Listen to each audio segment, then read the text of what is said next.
মাঝ আকাশে টার্কিশ এয়ারলাইন্সের একটি বিমানের ইঞ্জিনে আচমকাই আগুন লেগে যাওয়ায় চাঞ্চল্য ছড়ালো যাত্রীদের মধ্যে। আতঙ্কের মধ্যেই 236 জন যাত্রী নিয়ে কাঠমান্ডু থেকে ইস্তাম্বুলগামী ওই বিমানটি কলকাতা আন্তর্জাতিক বিমানবন্দরে জরুরি অবতরণ করে। বুধবার দুপুর 12টা নাগাদ সূত্রের খবর অনুযায়ী উড়ানের মাঝপথে বিমানের ডান দিকের ইঞ্জিনে হঠাৎই আগুন লেগে যায়। পরিস্থিতি দ্রুত নিয়ন্ত্রণে আনেন পাইলট।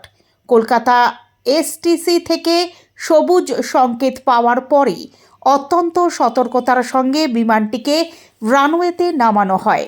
এদিকে জরুরি অবতরণের খবর পাওয়ার পর বিমানবন্দরে আগে থেকেই দমকল ও জরুরি বিভাগের কর্মীদের প্রস্তুত রাখা হয়েছিল।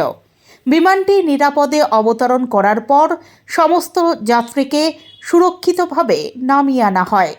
বর্তমানে বিমানটির মেরামতির কাজ চলছে এবং যাত্রীরা বিমানবন্দরেই অপেক্ষা করছেন। প্রাথমিকভাবে অনুমান করা হচ্ছে যান্ত্রিক ত্রুটির কারণেই এই আগুন লাগতে পারে, তবে পুরো ঘটনার তদন্ত শুরু হয়েছে। উল্লেখ্য, সম্প্রতি 28শে জানুয়ারি মহারাষ্ট্রে ভয়াবহ বিমান দুর্ঘটনায় মৃত্যু হয় উপমুখ্যমন্ত্রী অজিত পাওয়ার সহ 4 জনের। মুম্বাই থেকে বারামতিগামী বিমানটি জরুরি অবতরণের আগেই নিয়ন্ত্রণ হারিয়ে মাঠে ভেঙে পড়ে।